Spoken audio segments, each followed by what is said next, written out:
servidores e servidoras desta casa e demais pessoas que nos acompanham aqui diretamente ou através da rádio digital e da TV da Assembleia. Tenho manifestado nas outras duas vezes que falei nessa tribuna já neste ano de 2011, mas quero hoje usar todo esse tempo de 10 minutos para fazer um debate sobre este assunto.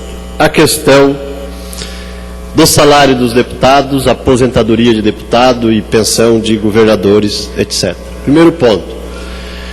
Nós passamos, eu particularmente, passei boa parte do período de recesso, deputado, ouvindo bastante sobre esse assunto, né? Da manifestação de descontentamento da população, especialmente da base de servidores públicos, cuja imensa maioria recebe um salário ínfimo, inferior às condições de dignidade da família. Há bastante tempo com salários sendo jogados cada vez mais para baixo, em comparação com o custo de vida e com as dificuldades de manutenção da família, das exigências do mundo cada vez mais moderno e cheio de demandas nesse sentido, de forma que o salário vai se tornando cada vez menor. A imensa maioria dos trabalhadores também na iniciativa privada que recebe um salário insuficiente para manter a família, para se manter ou até inclusive para pagar o transporte para ir trabalhar. Então, diante desse quadro, o aumento do salário dos deputados em quase 62% foi sim um assinte ao senso comum, à ideia normal de razoabilidade da maioria do povo brasileiro. Como que aconteceu isso? Isso que é importante justificar aqui nesta tribuna. Isso que é preciso esclarecer. Há várias legislaturas, os deputados estaduais de Santa Catarina recebem 75% do salário dos deputados federais e dos senadores. E isso é uma possibilidade legal constitucional. E vinha sendo reiterado esse padrão salarial ao longo, né, de várias legislaturas, como falei aqui.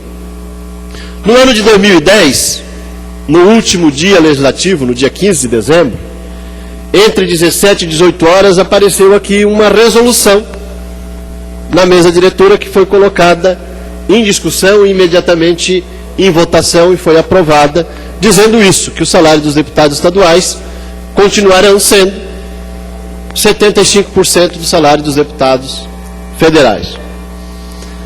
E foi aprovado assim. Horas depois, no mesmo dia, que também era o último dia legislativo de 2010 no Congresso Nacional, a Câmara dos Deputados e o Senado aprovou o índice de incremento salarial de quase 62%.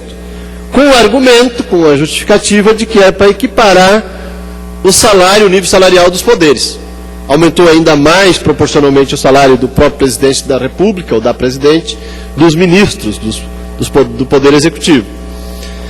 E o salário dos deputados e senadores em quase 62%, e, portanto, automaticamente esse aumento de salário também para os deputados estaduais de Santa Catarina, já que a gente tinha, horas antes, aprovado a resolução, reiterando aquilo que está em prática no estado de Santa Catarina há muitos anos, de que o salário aqui terá o valor de 75% do salário do Congresso Nacional. Eu não sei quantos deputados sabiam qual era o debate, qual o valor, ou se sabiam, qual o índice que estava se discutindo no Congresso Nacional para incremento do salário. O fato é que lá eles aprovaram depois. E aí já não tinha mais como fazer nada, até porque a sessão já tinha terminado aqui, no final da tarde. E devo, portanto, manifestar, e daí na posição autocrítica, de dizer que deveria sim ter me manifestado contra, embora a votação tenha ocorrido talvez em menos de 10 segundos entre a apresentação da minuta da resolução, né, da ementa da resolução, e a votação não levou 10 segundos. Evidente que já estaria votado, mas seria possível ainda naquela mesma tarde, através de uma questão de ordem, manifestar a nossa posição.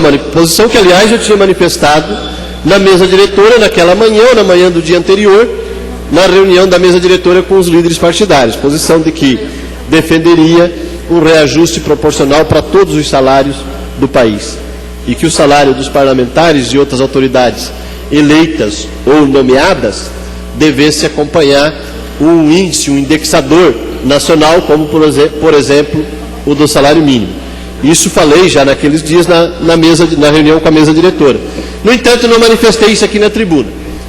Deveria tê-lo feito, né, e faço autocrítica por não tê-lo feito, né, naquele mesmo dia, ainda mesmo que já votado, porque, como falei, 15 segundos, aliás, menos de 10 segundos não seria tempo suficiente sequer para levantar e até o microfone de parte pedir a palavra para debater a questão. Mas também outras questões da mesma ordem, da mesma natureza. No mesmo mês de dezembro, lendo a imprensa aqui no Estado, descobri que no final de 2009, no último dia legislativo de 2009, daí um ano antes, agora está fazendo 1 ano e 3 meses, aqui nessa Assembleia foi aprovado também um projeto de lei complementar, que recebera, parece que uma emenda na manhã daquele último dia, nas comissões, e esta emenda foi para tarde para o plenário, e foi votado.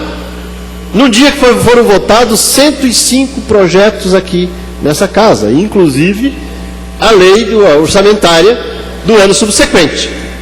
Em 2009, o orçamento de 2010, assim como no último dia legislativo de 2010 aprovamos o orçamento deste ano de 2011. Então é uma sessão cheia, uma sessão com bastante conteúdo para ser discutido, com muitas questões em debate. Mas lá em 2009 nós aprovamos que servidor público que é deputado, que está na função de deputado, pode se aposentar, dependendo do tempo que tiver aqui como deputado, com o salário. A aposentadoria dele será igual ao salário de deputado. Deixa eu ficar 5 anos. Eu sou servidor público. Seria diretamente contemplado se concordasse com esse dispositivo. Mas manifesto minha posição contrária. Não tem nada contra as pessoas que dizem já foram ou serão beneficiadas. Contra as pessoas delas não tenho absolutamente nada, a relação sempre foi boa, mas acho que é absurdo o Poder Legislativo começar a retomar a possibilidade de direito de aposentadoria para deputado. Depois as câmaras municipais vão pensar a mesma coisa, né? E se cria um monstrengo que felizmente tinha sido extinto no passado. O PT apresentou um projeto de lei complementar, Partido dos Trabalhadores, da bancada deles. Já manifestei publicamente e vou votar favorável e trabalhar para que a gente possa revogar aquela medida que possibilita que servidor público, que é deputado, possa se aposentar com proventos de deputado. Eu acho que é um absurdo, é uma ofensa à maioria dos trabalhadores e à maioria dos servidores públicos que se aposenta com uma remuneração pífia, pequena, ridícula, insuficiente para viver com dignidade. Uma outra questão ainda, pensão dos ex-governadores, dependentes, etc., e a gente está vendo aí também que, além de vitalício, esse troço também, em alguns casos, é hereditário. É preciso rediscutir isso. É claro que quem exerce a função de governador deve ter garantido uma vida digna para o resto da vida. Assim como quem exerce a função de deputado, aliás, assim como todas as pessoas que trabalham na sociedade. E praticamente todas as pessoas trabalham. O que é preciso discutir é que ocupar um cargo eletivo de deputado, de vereador, de prefeito, de governador, de senador, de presidente da República, por que não? Não é uma profissão. Não é uma profissão. Cada um de nós, antes de vir para cá, tinha ou tem uma profissão. Assim como os outros trabalhadores. Nós viemos representar uma parcela da sociedade. E apenas isso por um tempo determinado, de 4 anos. Temos um salário, temos uma profissão e devemos ter lá fora. Não veio ninguém para cá desempregado. É preciso discutir isso, ter atenção, porque está se voltando uma lógica que parece que estamos voltando para a Idade Média. Criando-se uma casta, né, que a partir do momento que chega num determinado ponto, adquire direito vitalício ou até hereditário, né, diferente da imensa maioria 30 segundos, deputado Sargento Amori. Diferente da imensa maioria da população, que é que paga o nosso salário e que nos elege para vir aqui representá-la, e não para trocarmos de profissão. Né? Nós somos cada um na sua profissão, estamos aqui por um tempo, temos que ter as condições de fazê-lo, com as condições materiais adequadas. No entanto, não se pode criar privilégio para representante político de cargo eletivo ou de cargo nomeado. Isso é um debate que a gente precisa continuar aqui nesta casa. Obrigado, deputado Sargento Amaury Soares. O próximo deputado inscrito, o deputado Reno Caramori. Deputado Reno tem a palavra por